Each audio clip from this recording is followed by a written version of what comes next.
All right. Good evening, everybody. Welcome to, I forget what night, 10. Yeah, we got 15 days left to stage a nonviolent revolution. Everyone's invited in 15 days, October 15th. American Union's offering people a constructive alternative to politics as usual. And we're not doing it by demonizing Republicans and Democrats, but instead trying to help them succeed at doing popular things. And so tonight, that's what we're going to talk about. We're going to take a break from going through the 101 policies in the legislative package and looking at the specific legislative details. Instead, we're going to step back and look at what does the public want to do? And once again, as you've heard me say numerous times, Congress is the problem. Congress is failing to act, is failing to set national policy. So we have an opportunity to fix that. As always, we start these sessions off by reciting the preamble to the Constitution to remind us of our duties as Americans. We, the people of the United States, in order to form a more perfect union, establish justice, ensure domestic tranquility, provide for the common defense, promote the general welfare, and secure the blessings of liberty to ourselves and our posterity, to ordain and establish this Constitution for the United States of America. That's our mission statement. That's what America, that's what our goals are. That's not just a bunch of words that we had to memorize back in grade school.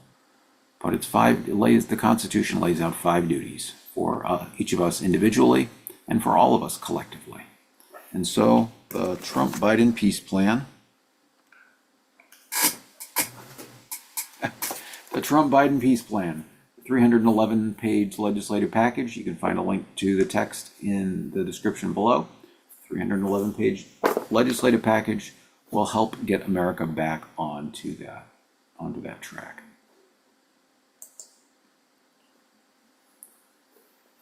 All right. So we've talked about polling before, and I thought it'd be interesting just once again to take a look at the polling numbers in the key swing states. And once again, well, let me just go ahead and share my screen again here.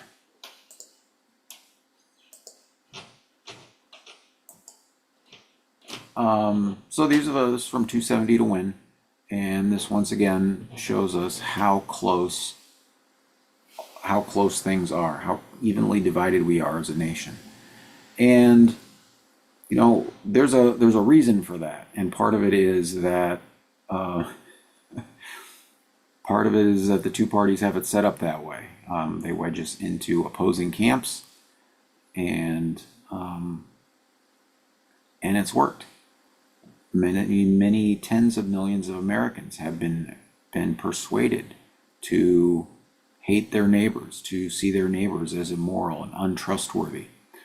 There was a poll back in 2020, before Donald Trump was elected, finding, I want to say, 57% of Americans said they would be concerned if their child married a member of the other political party.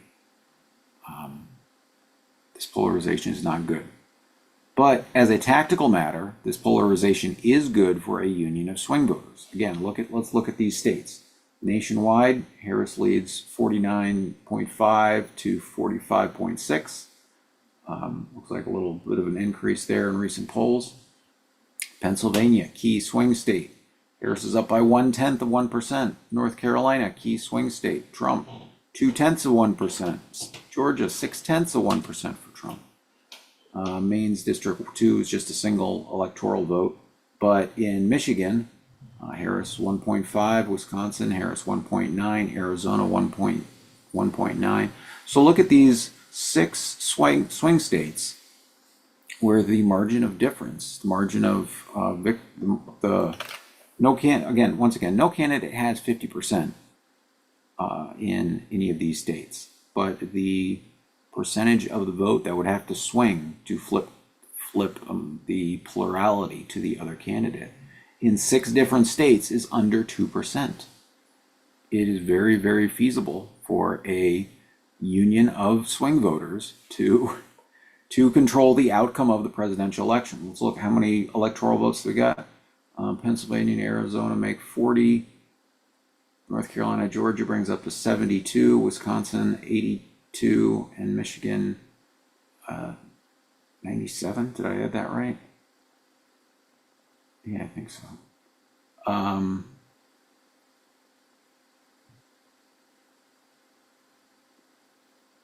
40 plus 32 is 72, plus Wisconsin is 82, plus 15 is 97. Yeah. Yeah, so neither party can win without this block of votes, which will bring them to the negotiating table so that we can not to defeat each other, but to help each other, to work together to accomplish powerful policy changes. And I'm just going to scroll down here and you can see Florida 2. Florida 2 is leans towards Donald Trump, 3.2%.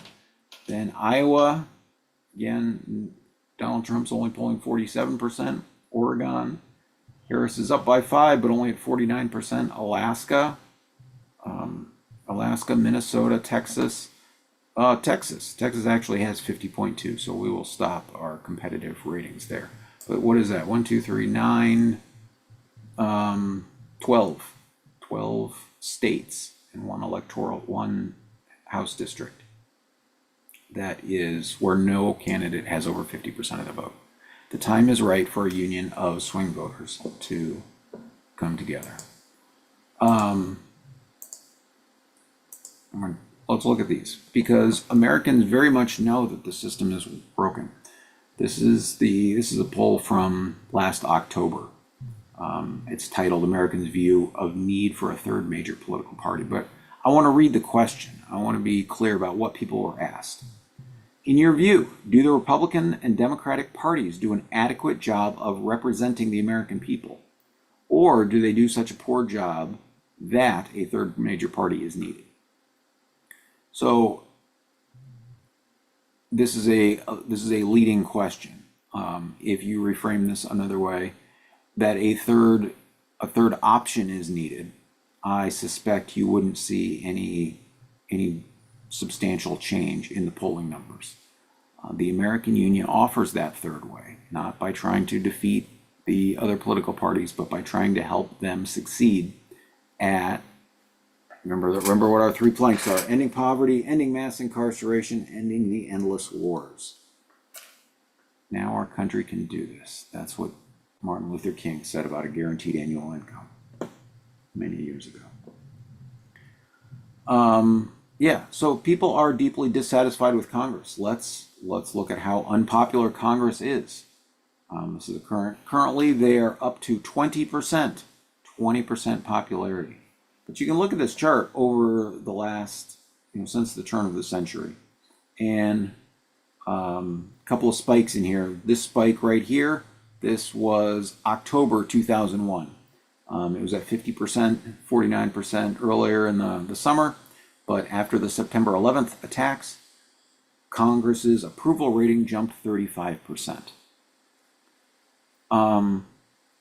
Which is one of the reasons that you should always kind of take polls with a grain of salt, right?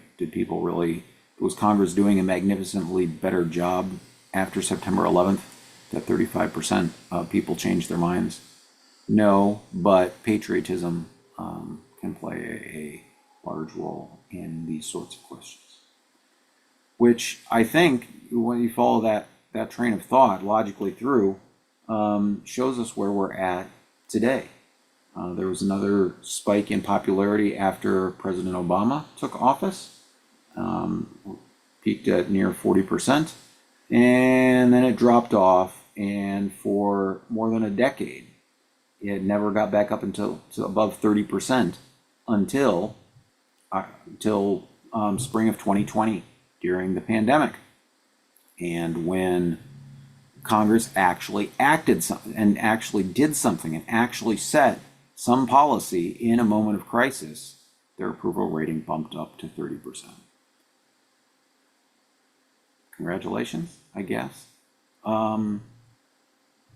Yeah, because they passed the CARES Act, the big stimulus package, and put money into the hands of people and addressed a number of issues. Then we came back down under there, and then we peaked. This bump here is when President Joe Biden took office. It is since then I'm going to say the novelty is worn off. I don't know if that's exactly the right phrase, but it has since settled back in. So it has hovered around this 20% approval rating for decades. Well, for years and years. For years and years. People are not satisfied. People disapprove of the way Congress is handling its job. People know the system is broken. And so let's change the way the system works. Let's flip the model around where we write legislation before the election and offer Congress a deal. Congress, get this done before the election, and we, this union of swing voters, will help you keep your jobs. Republican or Democrat, doesn't matter. What matters is whether or not you get it done before the election. In this case, Congress's deadline to act and earn the American Union endorsement in this election cycle is 1 week, October 23rd, right? I gotta double check my calendar. I'm pretty sure. Yeah, they have until October 23rd to pass the Trump-Biden peace plan and earn the American Union's endorsement.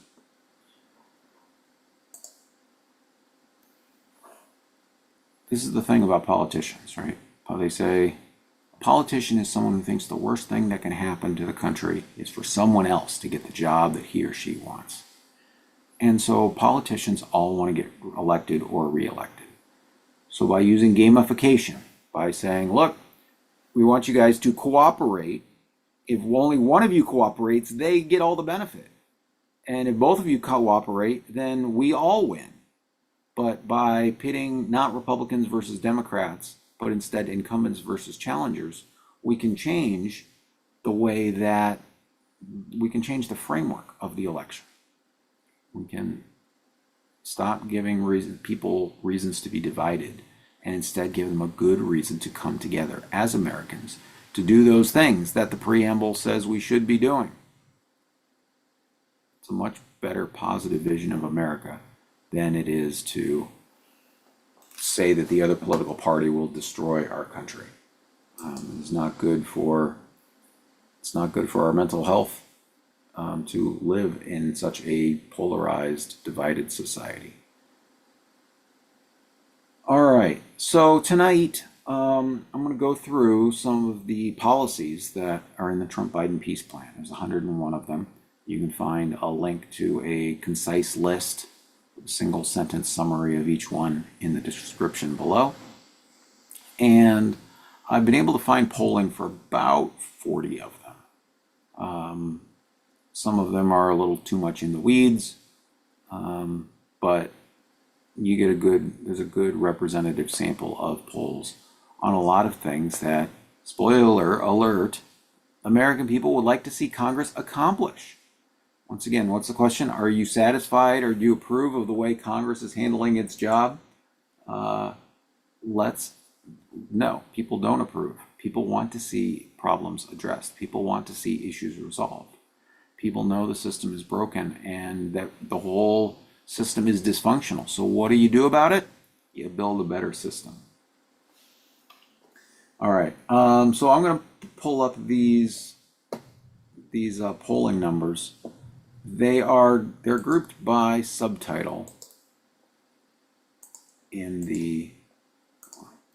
they're grouped by subtitle in the on these slides, and they're not grouped by they're not laid out. The order that they're laid out in is from highest popularity to lowest popularity, because that's what I had them at already. So they're not grouped into the George Floyd Police Reform Act, the Weldon Angelos Prosecutorial Reform Act and the Matthew-Charles Prison Reform Act. Instead, they're in reducing rate of popularity. But of all the policies that we talked about last week for criminal justice reform, many of them are very popular because I just want to say many of these are just common sense, that they resonate with recognizing the humanity in other people and humanizing people instead of demonizing them. And that's our I don't want to say our default, but yeah, I do want to say it's our default setting as human beings to love and trust each other. And it requires some effort to make us think less of each other, to generate those stereotypes where we prejudge others without knowing information, the relevant information about them as an individual. All right, so training police on de-escalation, 84%. As we talked about, Donald Trump started a private, no, sorry, that's the next point. Train police on de-escalation, 84% no-brainer. Create a national police misconduct registry, 84%. Again, Donald Trump issued an executive order to try and build a private misconduct registry. The Trump-Biden peace plan includes a public registry. Ending civil asset forfeiture.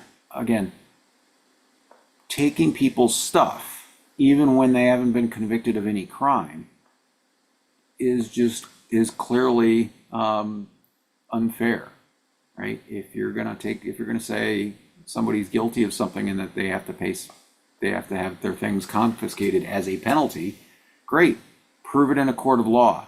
The civil asset forfeiture process is horribly unjust, and more than 3 out of 4 Americans support ending it, not just reforming it, ending it. Just to talk about these poll numbers, obviously there's a wide variety of polls out there. So all of these are national, except for a handful that I'll point out. Some of them vary though between, all adults and likely voters and registered voters. But they're all a representative sample except for a few that are not national polls that I'll point out. Solitary confinement reform. So actually there's 2 of them here on the list. We got prohibiting pregnant or post-pregnancy people in solitary confinement and capping the length of solitary confinement is 15 days. Both of those the Trump-Biden peace plan will do. Again, we are social creatures not designed to be locked up in small little rooms for weeks, months, years, decades at a time. Banning chokeholds, 73%. Eliminating mandatory minimums, 72%. And reducing the prison population, 71%. Now, I don't have the slide here, but you remember we talked about a few nights ago how overwhelmingly popular the idea of criminal justice reform was, with 6 out of 10 or 7 out of 10 likely voters saying they would be more likely to vote for a candidate who supported criminal justice reform, and only 10% saying it would make them less likely. So again, criminal justice reform is very popular. Since George Floyd's murder really sparked a national wider awareness about the deficiencies of the criminal justice system and how they disproportionately impact communities of color. Congress has done very, very little to address these things.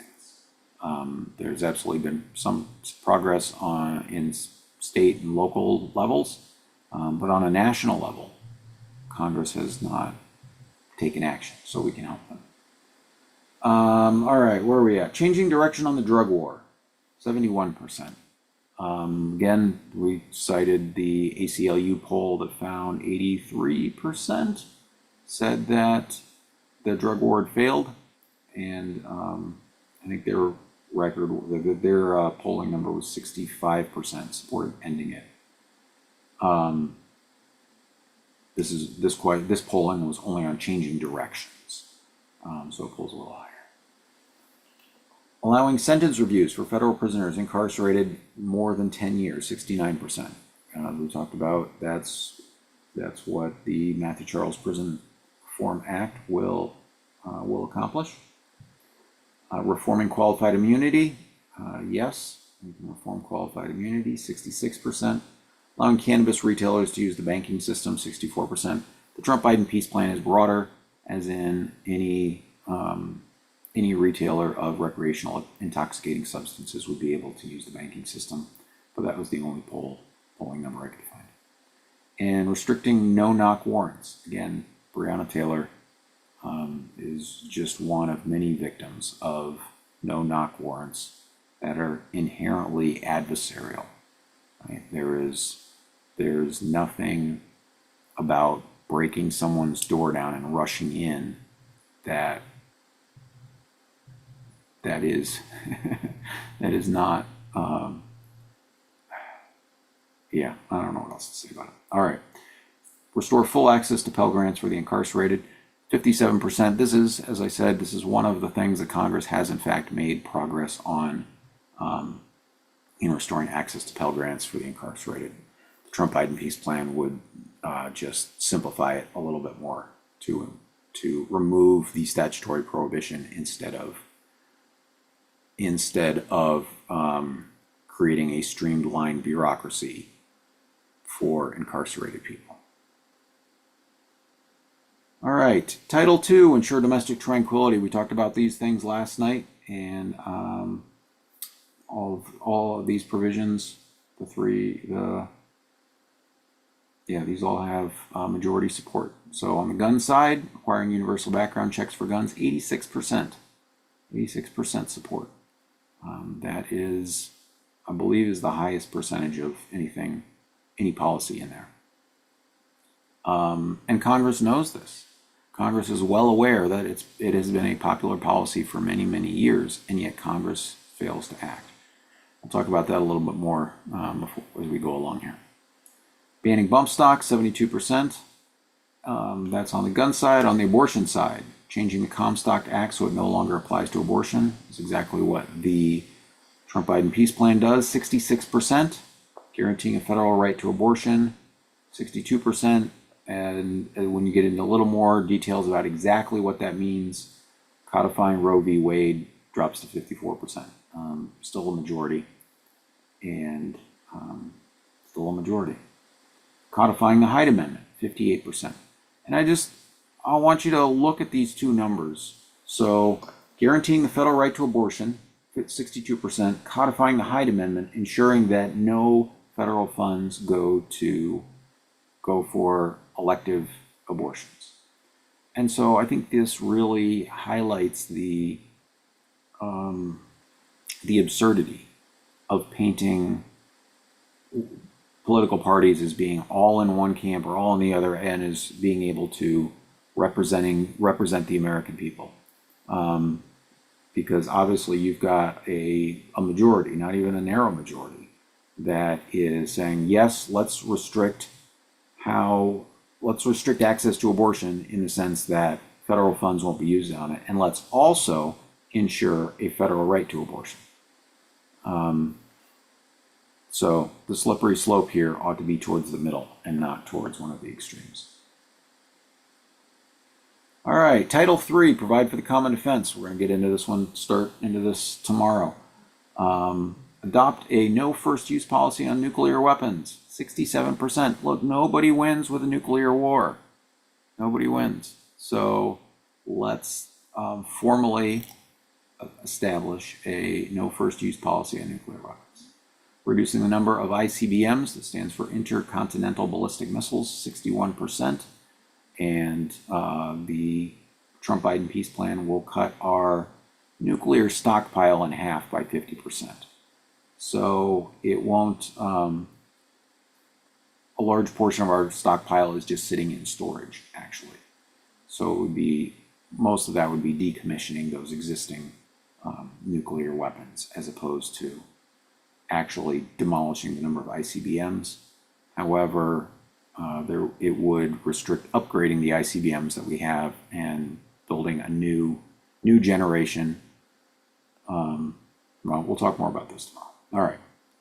Cutting the next military budget by 10%, 57%. I believe that had the caveat that the 10% would go towards social programs, things like that. But people recognize that our bloated military budget has room for cuts. And so, yes, let's do that. Banning killer robots, also known as lethal autonomous weapons, 55%.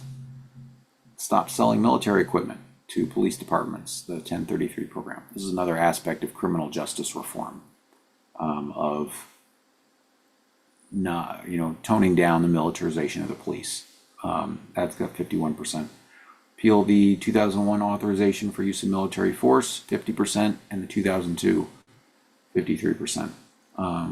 These are some old polls, but and this one's got an asterisk because this is from 2019, so it's 5 years old, but it wasn't a national poll. It was across 5 swing states plus Virginia's second congressional district. The organization was talking to voters in key swing districts. And last, close Guantanamo Bay military prison, 40%. And this is really old polling. This is from 2016, so at least 8 years old. And things have changed since then, right? So back then, the United States was spending less than, how much do you think back then the United States was spending on each prisoner, each man incarcerated in Guantanamo Bay? It was under $5 million a year back then, when it was 40%. But by 2024, it's now $17 million. Spending $17 million a year per person to keep them in Guantanamo Bay. So there are strong moral grounds for closing Guantanamo Bay. A strong argument to be made that it is unjust to indefinitely detain people for decades without ever charging them with a crime. But there are also very robust financial arguments for closing the base. So I suspect that number would be much higher today. Title IV, promote the general welfare. Again, these are broken out from most popular to least popular, not too categorized. But so when it comes to healthcare reform, prohibiting pharmacy benefit managers, PBMs, use of spread pricing. PBMs are sort of like a middleman in the pharmaceutical game, and they they essentially get kickbacks for their work, and it has driven up the cost of prescription drugs significantly over the last since the turn of the century. Establishing paid family leave, 80%. I don't remember how many weeks is in the poll in question. The Trump-Biden peace plan is 18 weeks. 18 weeks is still far less than many other countries have, but it's a place to start. So, but again, paid family leave is incredibly popular. The United States being one of the only nations on the planet that does not ensure new mothers get paid time off work, as a result of which far too many of them go back to work to meet their financial needs, and as a result, thousands and thousands of newborn babies don't make it to their first birthday that would if they were able to spend more time with their mothers. All right, expanding prescription drug price negotiation. Joe Biden is taking credit for negotiating on some drugs, not that there's legislation that passed in 2022. These new prices didn't go into effect in 2022 or 2023 or 2024 or even 2025 until 2026 that these new drug prices go into effect for 10 drugs out of all the drugs that are out there. The United States, in its wisdom, is willing to negotiate for 10 of them. It is completely backwards. We should be using our economy scale. And 3 out of 4 Americans recognize we should be negotiating better. So we can do that. Had the post office offer basic banking services, 74%. Again, very popular. There's a lot of distrust of banks, with good reason. And the post office is, one of the most trusted pieces of government. They get the mail there. And I should say that the United States is really one of the only countries that doesn't have post offices offer basic banking services. 93% of the world's post offices do. All right, increasing supplemental security income, SSI asset limits. This is a great example of Congress refusing to act. The individual asset limit has been $2,000 capped since the 1980s. It is not kept up with inflation. We're going to bump that up to $16,800 a year and tie it to unconditional basic income, whatever the amount of UBI is. Establish a public option for health insurance, 68%. Healthcare reform is a complicated issue, but letting the government have a non-profit plan that competes with the for-profit insurers that uses its economies of scale nationwide is a pretty reasonable place to start, and it has 68%. You might remember that Joe Biden promised a public option for health insurance when he ran 4 years ago. As of yet, nothing has come of that campaign promises, which is why the American Union model is about switching it around. Stop trusting politicians to make grandiose promises that they are never going to deliver on, and instead formulate a very specific set of demands before the election. Give them the opportunity to deliver, or to go big, or to go home. All right. Establish unconditional basic income. 67% when coupled with a carbon fee, 62%, and a border carbon adjustment fee. And the Trump-Biden peace plan does all those with the American Union Jobs Program, your umbrella of benefits as an American citizen. That second poll the last polling has an asterisk next to it because I couldn't find national poll numbers on it. So the 64% comes from high propensity, reliable Republican voters. So not a representative sample. And the 70% is from that same poll, the 5 battleground states. It's from a 2022, 5 battleground states, voters in 5 battleground states. And so since that looked at people across the political spectrum, I suspect 70% is more accurate nationwide. But the fact that Republican voters polled at 64%, I think, is a good sign as well. That's 67% for unconditional basic income. You can also find polls that show that number as being much lower. It is all over the map, and not all over. It's in that margin. It does depend on demographics, and it's interesting. Look at the demographics in support and opposed, how you phrase the question, how it's paid for, all those kinds of things.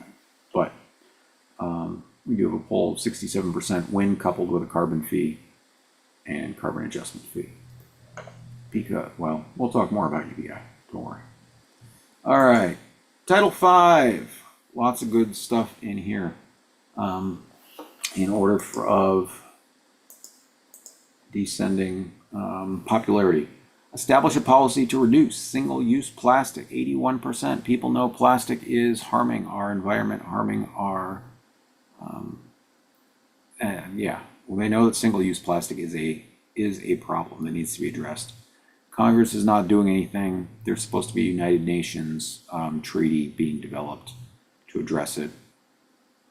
Or we could just do it ourselves. And as we'll talk about, Trump-Biden peace plan puts a fee on the production of new plastic, and then puts a per unit 5 cents, a nickel, on every consumer product that contains plastic. So single-use items, disposable items, you're gonna have to eat that 5 cent cost. And so that will create an economic incentive to not use so many disposable plastic items. All right, making a path to citizenship for the undocumented living in the States more than 10 years. 79%. Little asterisk says this is not a national poll, but a 2021 survey of voters in battleground states, including Arizona, Georgia, Florida, Nevada, North Carolina, Pennsylvania, and Wisconsin. Hey, what do you know? Those are the same battleground states that we still have today. But so those voters in those key swing districts, and again, they are battleground states because they're evenly divided between Republicans and Democrats. So since the United States is pretty evenly divided between Republicans and Democrats, I think that is it's not unreasonable to extrapolate that percentage nationwide. Yeah, so okay, all right. Require large employers to use an employment verification system. We've got the E-Verify program now that a number of states are using. Trump-Biden peace plan would require employers with more than 100 or more employees to use this employment verification system. Providing legal representation to unaccompanied children in immigration court. Like how you can expect a child whose life is literally being decided, the course of their life is being decided, to know how court procedures work and what needs to be done to speak up for themselves is, basic fairness would require making sure that they have legal representation. So 3 out of 4 Americans agree. Legal status to the immigrants, dreamers brought here legally as children, 74%. All right, so now's the time to talk about why isn't Congress doing anything about all these popular policies in the DREAM Act? The DREAM Act is a really good example of why they're not. They know it is popular, and so Congress is saying, well, let's hold this as a bargaining chip so that someday when we do comprehensive immigration reform, which we've been talking about for 20 years. George Bush, in his first term, was making an issue and saying we're going to reform the immigration system for 20 years. This is not a new problem by any stretch of the imagination. So Congress, the Senate, says, well, let's not pass the DREAM Act by itself. Instead, let's try and put it together in a big legislative package, and its popularity will help us pass some of the other provisions that are less popular. You recognize that strategy? That's the same strategy that the American people can do too, by crowdsourcing the legislative process, by putting together dozens and dozens of popular policies into one package, making a take it or leave it offer to Congress. We can use that same strategy. So the DREAM Act, legal status to immigrants brought here illegally as children, is very much a part of the Trump-Biden peace plan. More funding for border security. We got $19.2 billion, mostly copied from that February agreement that the Senate worked out before Donald Trump told them to kill it. So more funding for border security, $19.2 billion. That also includes money for immigration courts and some other things. But ending government shutdowns with automatic continuing resolutions. Well, the government, so today is the last day of the fiscal year, and the government has not passed a budget. This should be no surprise. What is a surprise is that they managed to pass a continuing resolution and avoid a government shutdown. This shouldn't be a surprise that we need to pass a budget every year. It's been going on for a long, long time, but Congress has no incentive to act. So we're just going to take the threat of government shutdowns off the table by establishing automatic continuing resolutions. So if Congress has passed these programs, established things like national parks and all these kinds of things, and then doesn't pass a budget, those services that they provide to the American people don't just stop functioning. Congress has already authorized that. So 67%, 2 out of 3 Americans recognize government shutdowns are not a sign of a healthy, functional democracy. Fund representation for incompetent individuals in deportation hearings, so similar to the unaccompanied children in immigration court. 67%. Protect Social Security by raising payroll taxes on high-income earners. Yes, the current cap where you stop paying into Social Security as a payroll tax is, I believe, $168,000 a year, and we're going to bump that up to 25 times unconditional basic income amount. So it'll start at $420,000. So people no longer stop paying in, but continue paying in at a much higher rate. Sorry, not at a higher rate, to a higher amount, a much higher amount. Hire more Border Patrol agents, hire more immigration judges and court personnel. More support for immigration reform, which was part of that February deal that the Senate worked out, that most of it ended up within the Trump-Biden peace plan.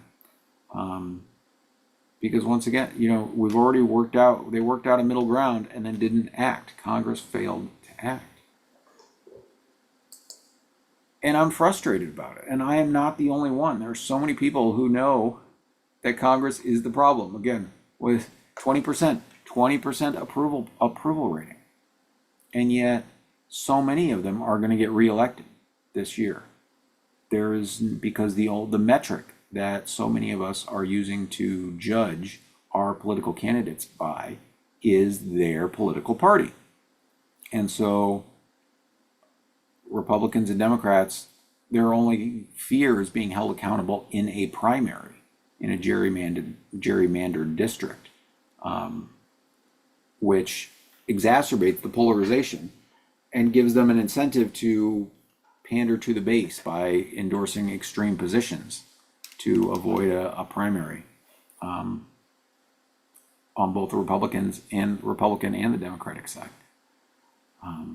So let's change the system how the system works. Let's agree that the things we should be getting done are the ones that the Constitution lays out for us. We should establish justice, ensure domestic tranquility, provide for the common defense, promote the general welfare, and secure the blessings of liberty to ourselves and our posterity.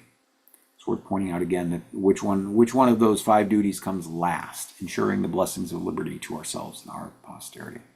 The Constitution was not written to protect our rights, to ensure individual freedom. It was a framework for government. And the securing the blessings of liberty to ourselves comes last. First, we take care of the larger societal issues. Those, they're in that order for a very good reason. Because how can you secure the blessings of liberty if you don't have justice?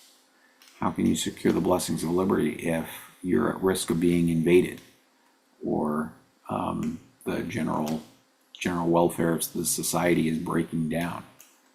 It's a huge reason that the economy struggles in many places, because the general welfare, which has a very specific meaning. It means health, happiness, prosperity. The general welfare in many parts of the country is not strong. And so businesses are unable to thrive because the people there aren't thriving, and so they can't get customers. And it's a vicious cycle that we can address by fixing the way that we look out for each other.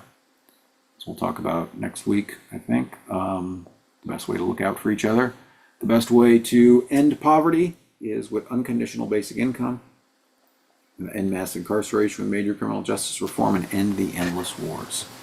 Addressing Dr. King's triple evils of poverty, racism, and militarism. All right, seeing no questions in the chat. What else do we want to cover tonight? Otherwise, I'm going to wrap up early. So how does this campaign work? you can do three things to help the American Union. One, help break the polls, answer any polls for the House, the Senate, or U.S. President that you are a true swing voter, that you will vote for either the Republican or the Democrat who gets the American Union endorsement.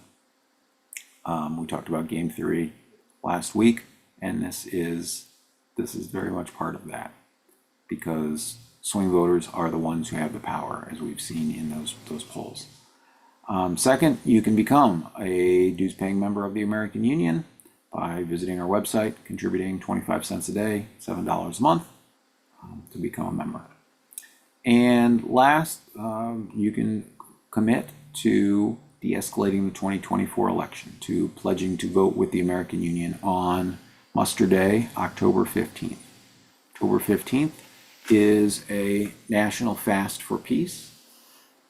You can observe the fast by giving up food, recreational intoxicants for 24 hours, just drinking water, and using the hashtag Fast for Peace to share your commitment, to share your intention on social media. We the people have the power to de-escalate things. We the people have the power to stop the endless wars that are our elections. But we need something to be for. We can't just be against. And too much of our politics is about being against the other guy. So what can we be for? Ending poverty, ending mass incarceration, ending the endless wars, as spelled out in the Trump-Biden peace plan. As my own commitment, as my own to this effort, my own demonstration of sincerity in wanting to change the way our system works. I've been fasting since the final version of the Trump-Biden peace plan was published on September 21st, the International Day of Peace. So it is, I think I'm on day 10 of my fast.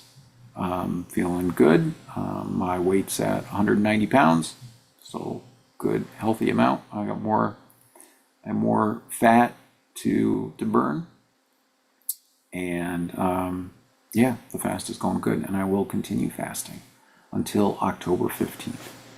And so if you want to change the way the system works, I invite you to join me for 24 hours on the 24th day, on October 15th, in becoming a conscientious objector to partisan politics, to saying enough is enough. More fighting is not the solution. Because really, what do you think is going to happen on November 6th? You think that we're going to wake up and be like, okay, everything's resolved now. All of America is on the same page. Our election has delivered a clear message, and we're all on the same page now. No, it is not going to work that day, because whichever party wins is going to start campaigning to say, you got to help us keep up the momentum. Whichever party loses is going to say, you got to help us. They're going to raise money to say, you got to help us fight and obstruct whatever the other side is doing, and the endless war will continue. So the solution isn't to see one. There is no way that one party is going to defeat the other party, to destroy it and make it go away. So the better solution is to create a new political power that can govern, that can set national policy. As we talked about during the previous iterations of the Phoenix cycle, each iteration has produced a new political power that upgraded the way that the United States worked. Right? It was the Federalists, the framers and the Federalists at the beginning of the United States, who established our framework for government. It was the Republicans who came to power for the Civil War, and then 80 years later, it was the Democrats and their New Deal coalition that upgraded America's social contract non-violently. And once again, it is time for a new upgrade to our social contract and a new political power. And the American people very much want a third option. And the American Union offers a way for us to fix our political structure without amending the Constitution, without getting Congress to sign off on, without changing the way our elections work, without changing how we vote on our official ballots. Instead, we just have to agree to work together to accomplish dozens and dozens of popular things, to get to core issues in this country, to address the root problems, the root causes, instead of just suffering from the symptoms and slapping a Band-Aid on here and there. We can do this by addressing those triple evils that Dr. King identified: poverty, racism, and militarism. Drive so many of the problems in this country, poverty especially. So, all right, we're not quite to the hour, but seeing no questions in the chat, I think I'll go ahead and wrap it up tonight. Tomorrow, we're going to get into Title III, Provide for the Common Defense, and look at the first half of Title III, look at reducing America's global military footprint. And then on Wednesday, October 2nd, is the International Day of Nonviolence. It's Gandhi's birthday. And on that day, I'm going to spend the hour talking about how the American Union is built on the principles of nonviolence. And then Thursday, we'll pick up again on the second half of Providing for the Common Defense. So, all right, with that, I hope you will join me again tomorrow at 7 p.m. Eastern Standard Time. Have a great rest of your evening.